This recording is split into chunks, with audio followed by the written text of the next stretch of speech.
Bonjour et bienvenue à tous. Nous allons parler football désormais avec la finale tant attendue de la Coupe du Monde en Russie. La France est en finale et mercredi soir, elle a été rejointe par la Croatie qui s'est qualifiée pour croiser le fer avec les Bleus ce dimanche à 17h heure de Paris.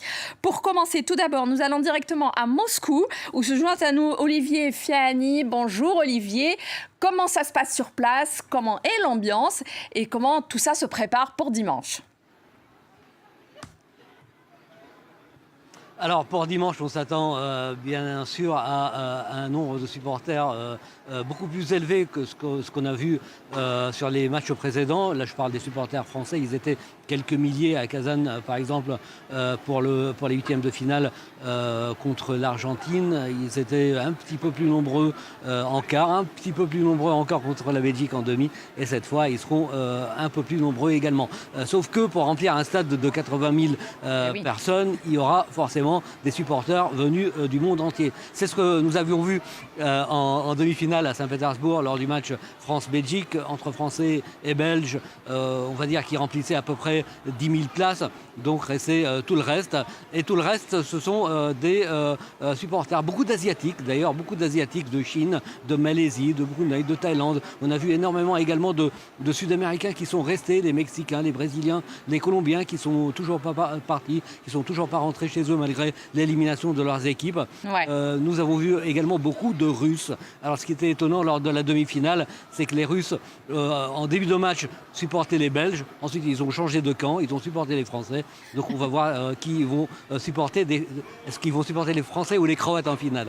À suivre donc dimanche. Merci beaucoup Olivier et très très bon match en tout cas dimanche.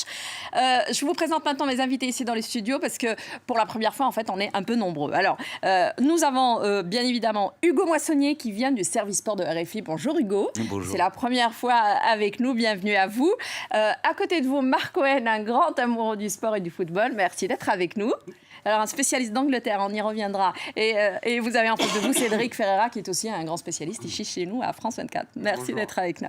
Alors je vais commencer tout d'abord par Marc parce qu'on va le libérer, Marc, dans pas très longtemps, mais on ne pouvait pas bouder notre plaisir d'avoir un Anglais avec nous. On va me remplacer parce qu'il y a quelqu'un d'autre sur le banc, c'est ça, j'ai compris. Hein? Alors, l'Angleterre est sortie. Oui, mais je crois que c'est... It's not coming home. It's not coming home. Football is not coming home. It's going to another home. Ça rentre chez quelqu'un d'autre, c'est ça, oui. Alors, vous allez supporter les Bleus dimanche? Ah oui, forcément. Dans mon cœur, j'espère que la France gagne. Mais j'ai un doute parce que cette équipe croate est très dure, très expérimentée, très organisée et il y a une résilience parmi les joueurs qui est très évident. Et on dit qu'ils ont joué des prolongations maintes fois maintenant, donc ils vont être fatigués, mais la fatigue n'existe pas dans la finale de la Coupe, de la coupe du Monde. Ça n'existe pas. Je crois que les Croates vont être présents, ils vont être là, et si la France va gagner, ça va être quelque chose de justesse. Je viens d'interviewer le Premier ministre croate, Andrej Plenković. Il était là, il portait son maillot croate. Il a dit oui, ça va jouer par un but simplement, ça va être comme ça. Quelque chose de très, très sérieux. Mais il veut que la Croatie gagne, bien sûr. Moi, dans mon cœur, j'espère que c'est la France. Merci beaucoup. On s'attend à ce que vous souteniez les Bleus dimanche. Merci beaucoup, en tout cas, Marc. Et bon week-end à vous. C'est mon cœur qui parle. Ma tête dit que c'est la Croatie. Ma tête dit que c'est dur, en tout cas. Ah non, ma tête dit que c'est la Croatie parce qu'ils ont des joueurs incroyables. Ben, on va en parler justement avec Cédric et Hugo. Et merci à vous encore une fois. Non, c'est moi. Cédric, alors, les Bleus, justement, ils ont été exceptionnels dans la demi-finale. Sauf qu'ils n'ont pas été comme ça tout le temps. Donc, c'est un peu... Ça monte et ça descend quelque part. Est-ce qu'on peut dire que le pic de forme a mis un peu de temps en espérant qu'il soit encore là dimanche? Oui, c'est ça. L'équipe de France est montée en puissance de cette Coupe du Monde. C'est vrai que déjà, ça n'avait pas commencé comme les Bleus le voulaient. C'est-à-dire que Didier Deschamps a commencé cette équipe de France en tâtonnant. Il hésitait sur sa tactique, un 4-3-3 ou un 4-2-3-1. Finalement, à partir du deuxième match contre le Pérou, il a trouvé à peu près l'équipe qui allait. Et petit à petit, l'équipe est montée en puissance. On l'a vu contre l'Argentine en huitième, en quart, et puis avec cette demi-finale face à la Belgique. Et aujourd'hui, l'équipe de France a une équipe titulaire très solide, c'est-à-dire avec une défense aussi très solide. Et c'est la base, finalement, pour aller loin dans une compétition. D'ailleurs, on parle en gros de l'équipe de France du Pérou, en fait, depuis il a retrouvé la bonne stratégie, la bonne composition. Hugo, c'est très bien, ils sont portés par un rêve, mais quels sont les points faibles aujourd'hui des Bleus? Il n'y en a pas beaucoup, faut se creuser pour les trouver. Alors, Cédric en parlait, les bases arrières, elles sont bien gardées. Hugo Lloris, il est excellent. Les défenseurs, ils sont en place et ils peuvent même se muer en buteur. Ils peuvent même marquer.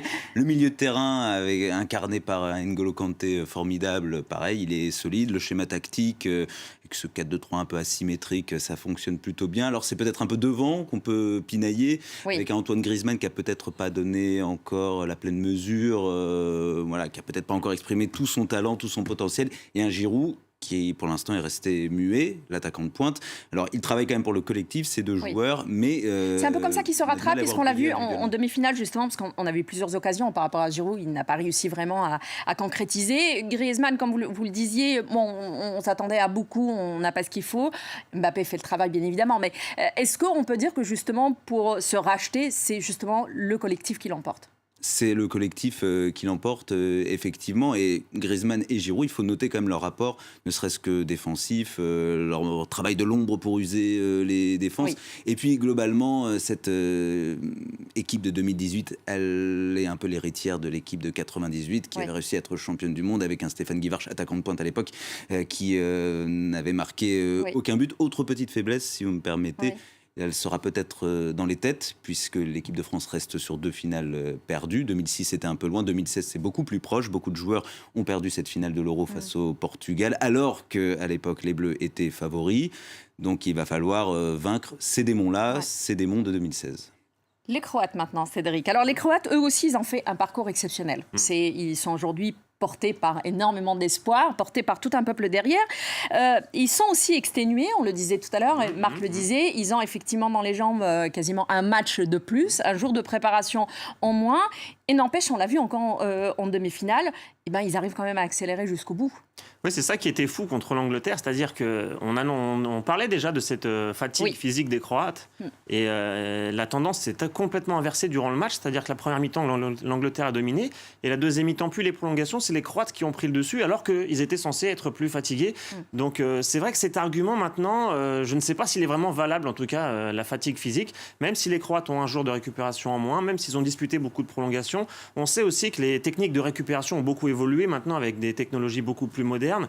Ça valait il y a quelques années. Aujourd'hui, je ne sais vraiment pas si on peut compter sur cet argument-là comme un avantage pour l'équipe de France. Juste pour rappel, les spécialistes qui sont beaucoup plus spécialistes que moi ont rappelé quand même que les Croates ont couru l'équivalent de 400 km pendant cette Coupe du Monde et les Bleus uniquement 290. Donc il y a quand même une centaine de kilomètres en plus, mais encore une fois, on l'a vu, c'est beaucoup plus compliqué que cela. En fait, on ne peut pas forcément s'enflammer parce qu'ils ont fait des prolongations en plus que nous, quoi. Oui, ces chiffres-là peuvent dire beaucoup de choses et en même temps ne rien dire du tout, puisque il y a beaucoup d'équipes, par exemple, qui ont, durant les matchs, ont la possession du ballon quasiment tout le temps, et pourtant à la fin elles perdent, pourtant à la fin elles ne marquent pas de but, alors que les autres équipes qui touchent quasiment pas le ballon et qui courent beaucoup plus derrière lui finalement remportent les matchs. Donc il ne faut pas trop tirer de conclusions sur ce genre de chiffres.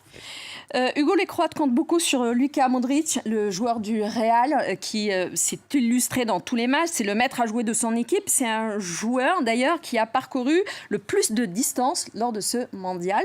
Même si, encore une fois, on le voit, il joue aussi beaucoup collectif, les Croates. Ils sont collectifs, évidemment, c'est un beau bloc, une belle équipe, mais Luka Modric, c'est clairement le guide, c'est la vedette, c'est le joueur le plus important du Real Madrid, excusez du peu, avec Cristiano Ronaldo, en tout cas ça l'a été ces dernières années. Il a été étincelant dans ce mondial, même si il a connu des périodes de creux, et notamment physique aussi, parce qu'il est quand même humain. Luka Modric, il est sorti un peu fatigué quand même en demi-finale face à l'Angleterre. On l'a vu se tenir sur ses genoux plusieurs fois. Mais il ne se cache pas, se cache pas, c'est lui qui guide le jeu et qui se bat aussi quand il n'a pas le ballon dans les pieds. Il fait des choses merveilleuses quand il l'a dans les pieds. Il fait aussi de très belles choses pour le collectif. Il effectue un très beau travail défensif quand son équipe perd le ballon. Luka Modric, alors les puristes, on va dire les connaisseurs du ballon rond, sont contents de le voir peut-être exploser comme ça aux yeux du grand public. Juste quelques petites réserves sur l'homme Modric, le joueur, il n'y a rien à dire. L'homme, c'est un peu plus compliqué puisque son image a été largement écornée en Croatie, puisqu'il est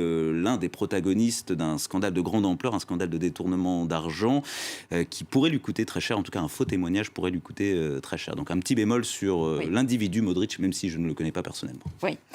Cédric, ils ils ont peut-être effectivement Luka Modric, mais on a Mbappé, bien évidemment. Alors, j'aimais beaucoup, il y avait eu une affiche où ça disait que 98 était une année formidable pour la France. On a tendance à penser à la Coupe du Monde, mais ils disent justement que Mbappé est né cette année-là, puisqu'il n'a pas vu 98. Il est aujourd'hui en finale. Il a été flashé à 36 km/h, quand même, signalons-le.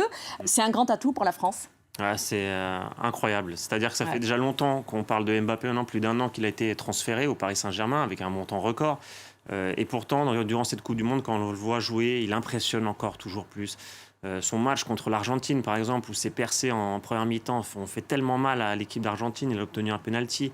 Ou lors de la demi-finale contre la Belgique, où dès les premières secondes du jeu, il fait un débordement le long de la ligne qui a mis les défenseurs belges à l'agonie. Et il a déjà marqué 3 buts dans cette Coupe du Monde. Il faut quand même remettre en contexte qu'il n'a que 19 ans, ce joueur. Alors, il y a 2 ans, quand la France perdait la finale de l'Euro, Mbappé n'existait quasiment pas dans le paysage footballistique. Il avait disputé 11 matchs de Ligue 1 avec Monaco. Et 2 ans plus tard, il est titulaire à l'attaque de l'équipe de France. Il a même pris presque le leadership de cette attaque à la place d'Antoine Griezmann. Alors, il y a eu un petit bémol quand même, parce qu'il y a eu à un moment donné, il a un peu craqué pendant un match. Et on avait vu justement que c'était Didier Deschamps qui était rentré pour essayer de le calmer un petit peu. Est-ce que ça joue un peu? Parce qu'aujourd'hui, on a 2 équipes qui s'affrontent dimanche, mais on a aussi le mental, il est pour quelque chose, il sera pour quelque chose. Bien sûr, mais disons que malgré son jeune âge, Mbappé fait quand même, dégage beaucoup de maturité, dégage beaucoup d'assurance. C'est vrai qu'il a pris un carton jaune dans cette Coupe du Monde pour avoir gardé le ballon trop longtemps, pour avoir fait un peu d'anti-jeu. Mais il a l'air quand même solide d'avoir la tête sur les épaules. Didier Deschamps fait un de ses hommes de base en attaque maintenant. Je pense que la pression, il la supporte très bien. C'est un joueur qui s'est mis déjà de la pression tout seul depuis son plus jeune âge. Et c'est comme ça, d'ailleurs, je pense que ça lui a permis de franchir très très vite les étapes et je ne pense pas qu'une finale de Coupe du Monde aujourd'hui ne l'effraie. En fait. Alors pour éviter le mauvais œil, je ne vais pas vous demander vos pronostics. Merci beaucoup, merci Hugo, et merci Cédric d'avoir été avec nous. Merci à vous tous de nous avoir suivis. Je vous souhaite un très très bon week-end et surtout une très très bonne finale et allez les Bleus. À la semaine prochaine.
Sport, votre magazine de l'actualité sportive. Avec France 24, retrouvez le meilleur de l'actualité sportive. Les plus belles images, les plus fortes émotions et tous les résultats. Sport, à voir sur France 24 et sur France24.com.